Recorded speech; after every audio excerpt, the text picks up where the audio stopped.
Hello friends, my name is Vinit Sharma and I am a senior mathematics faculty. Today we are going to discuss about the tangents to the parabola. So today I am taking just a standard parabola y square equal to 4x.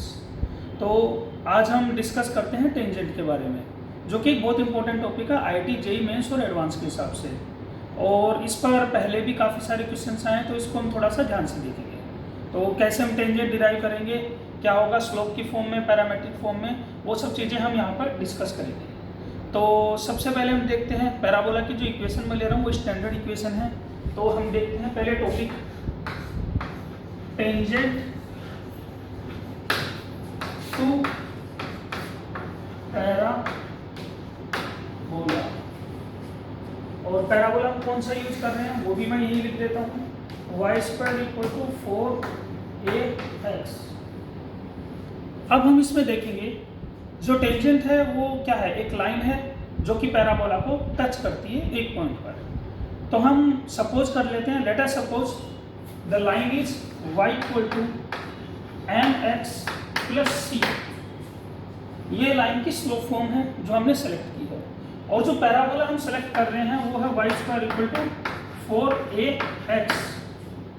अब हम सबसे पहले एक बार इसको देख लेते हैं कि पैराबोला कैसा होगा और टेंजेंट की पोजीशन उसमें कैसी होगी, one of the possible position.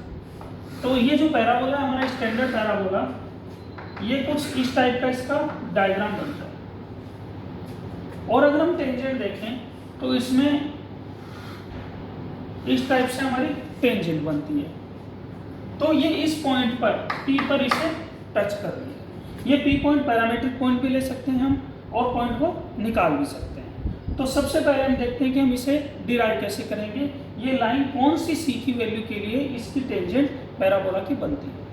तो हम क्या करेंगे, हम यहाँ पर देख रहे हैं क्लियरली कि ये जो पैराबोला है और ये लाइन एक पॉइंट पर टच कर रही है। तो मैं पहले क्या करता हूँ, इन दोनों को मिक्स करके सोल्व करने की कोशिश करता हूँ, और उससे हम देखते हैं क्या आउटकम आएगा।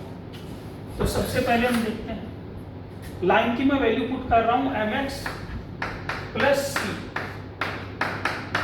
Equal to 4ax। अब हम इसे सोल्व करते हैं, तो ये आता है m square x square plus c square plus 2mcx equal to 4ax।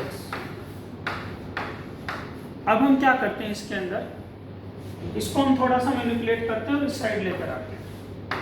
m square x square plus x into 2mc minus 4a plus c square equals to 0।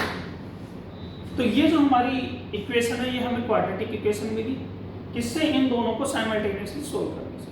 तो अब हम यहाँ देख पा रहे हैं ये दोनों आपस में टच कर रहे हैं। तो ये जो क्वाड्रेटिक इक्वेशन है इसका रूट क्या होगा, 1 होगा, मीन्स इस क्वाड्रेटिक इक्वेशन का d क्या होगा, 0, क्योंकि रूट्स रिपीटेड आएंगे। तो इसलिए हम इसका d 0 करते हैं, और d हमें पता है क्या है क्वाड्रेटिक में, b स्क्वायर माइनस 4ac। तो b स्क्वायर का b का वैल्यू ये है, a का वैल्यू ये है, और c का वैल्यू ये है। तो हम इसमें लगाते हैं b स्क्वायर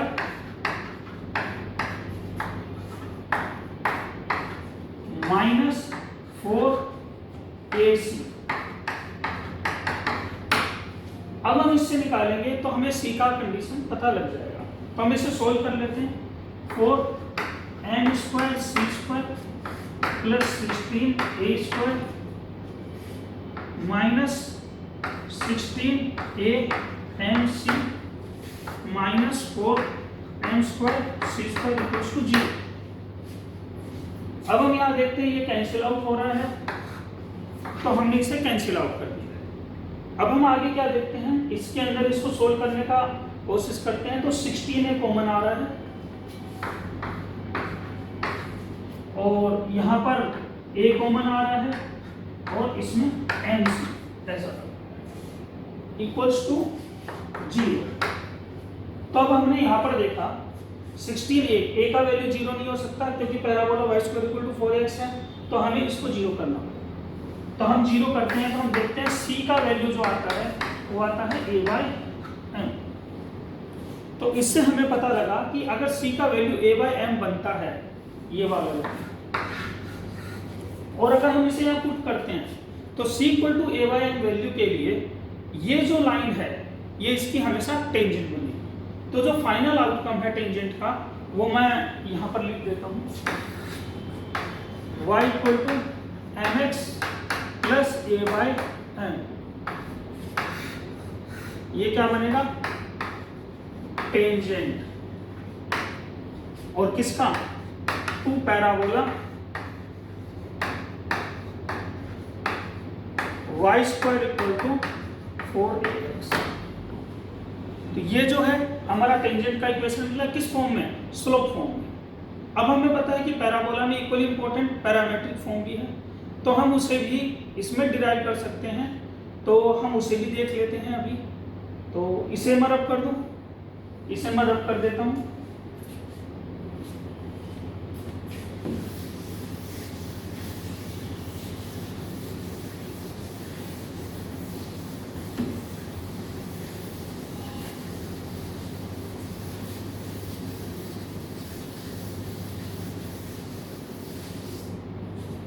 तो अभी हमने देखा पैराबोला के अंदर y equal to mx plus c के फॉर्म में इक्वेशन बनेगी y equal to mx plus a/m। अब हम देखते हैं इसे पैरामेट्रिक फॉर्म में हम कैसे बनाएंगे। तो अगेन हम एक लेते हैं y square equal to 4x, वही स्टैंडर्ड पैराबोला।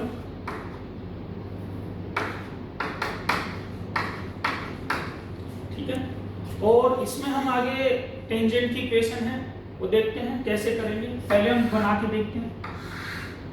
आगे ये पैराबोला बनता है, इसमें ये जो पॉइंट P है इस पर हमने टेंजेंट ड्रॉ की है P। अब हमें पता है हम किस पर बना रहे हैं, पैरामेट्रिक पर। तो पैरामेट्रिक पॉइंट हमें पता है इसमें क्या होगा, 80 स्क्वायर कॉमन 280। इसमें t क्या है, एक पैरामीटर है जो कि रियल नंबर होगा, मतलब जैसे जैसे आपकी t की वैल्यू चेंज होगी आपका ये पॉइंट पैराबोला पे मूव करेगा। तो उस हिसाब से हमारी टेंजेंट की वैल्यू, टेंजेंट भी अलग अलग बनेगी। तो बहुत सारी टेंजेंट इसमें बन सकती हैं। ये भी जैसे एक टेंजेंट है, ये भी टेंजेंट है, कुछ और वैल्यू के लिए कुछ और टेंजेंट होगा। तो हम वो देख लेते हैं कि ये टेंजेंट बनेगी कैसे। तो इसको हम थोड़ा सा डिफरेंट वे में देखते हैं, जो कि स्लोप फॉर्म है। डिफरेंशिएट करके हम देखते हैं कि कैसे बनता है। तो हमें जो पहले पता है डिफरेंशिएशन से dy बाई dx अगर हम इसका निकालते हैं तो आपको टेंजेंट का स्लोप मिलता है किसी भी पॉइंट पे। तो सबसे पहले हम इसका डिफरेंशिएशन करते हैं। ये थोड़ा सा अलग मेथड है प्रीवियस मेथड से। 2y dy बाई dx, अगर मैं पैराबोला की इक्वेशन का डिफरेंशिएट करता हूँ तो मुझे मिलेगा 4। dy बाई dx यहाँ से क्या मिलता है मुझे, 2a अपॉन y। अब ये जो dy बाई dx से ये y कोई भी आर्बिट्रेरी पॉइंट लिया हमने x, y पैराबोला के ऊपर, उस पे मिल रहा है। अब मुझे जो पर्टिकुलर पॉइंट है 80 स्क्वायर 280, उस पर मुझे क्या निकालना है, टेंजेंट। तो ये जो स्लोप है ये क्या है, स्लोप ऑफ टेंजेंट। अब मुझे किस पर निकालना है, 80 स्क्वायर 280 पे। तो मैं y की वैल्यू अगर यहाँ पे पुट करूंगा तो मैं उस टेंजेंट को फिक्स कर दूंगा। तो मैं निकाल लेता हूँ dy by dx 8p, 8.p। तो p में देखो x की वैल्यू तो हमारे पास है नहीं, y की वैल्यू हम रखते हैं, तो 2a अपॉन 280। तो ये आ गया 1/t। तो इससे हमें पता लगा टेंजेंट का जो स्लोप है वो आ गया 1/t। अब हम टेंजेंट का इक्वेशन बनाते हैं। हमें पता है टेंजेंट एक लाइन है और लाइन को ड्रॉ करने के लिए स्लोप की रिक्वायरमेंट होती है, और दूसरा किस पॉइंट से लाइन पास हो रही है उसकी रिक्वायरमेंट होती है। तो अब हम यहाँ देखते हैं टेंजेंट में हमारे पास टेंजेंट कौन से पॉइंट से पास हो रही है, p 80 स्क्वायर 280, और इसका स्लोप क्या है, स्लोप m है 1/t।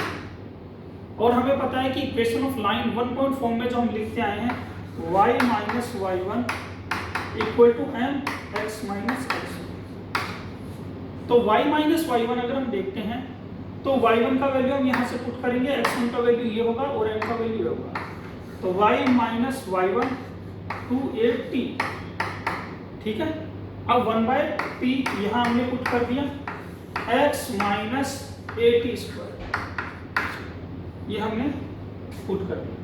तो अब हम यहाँ से देखते हैं तो आ गया ty minus 280 square equal to x minus 80, x by t 80 square. अब हम देखते हैं, इसको हम इस साइड ले जाते हैं तो ये बन जाता है t y equals to x plus a t square. तो ये जो टेंजेंट है ये आएगी tangent in the parametric form. दोनों ही पॉइंट्स इक्वली इंपॉर्टेंट है। और अब हमने इसमें दोनों चीज़ें देखी हैं, ये पहली वाली है पैरामेट्रिक, ये वाली पैरामेट्रिक फॉर्म है, और जो दूसरी हमने देखी थी line y equal to m x plus a by m, ये स्लोप फॉर्म होती है। बेटर है हम इन रिजल्ट्स को याद रखें। अगर हम याद रखते हैं तो पेपर के अंदर हमारे पास टाइम बचेगा और हम इसको इजीली कर पाएंगे। अगर हम इसको डिराइव करने के लिए बैठते हैं पेपर में तो हमें काफ़ी टाइम उसी में लग जाएगा और पता लगे हमारा क्वेश्चन भी नहीं हो पाया। तो ये जो है टेंजेंट, दोनों ही टेंजेंट, आगे भी हम बहुत सारे टॉपिक्स पढ़ेंगे, नॉर्मल भी हैं, नॉर्मल की कंडीशंस भी हैं, काफ़ी सारे कोड के ऊपर भी क्वेश्चंस हैं, इनमें भी बहुत सारे अच्छे क्वेश्चन हैं, वो हम आगे की क्लासेस में देखेंगे। तो आज के लिए काफ़ी है इतना, और बाकी चीज़ें हम नेक्स्ट क्लास में देखेंगे। Thank you.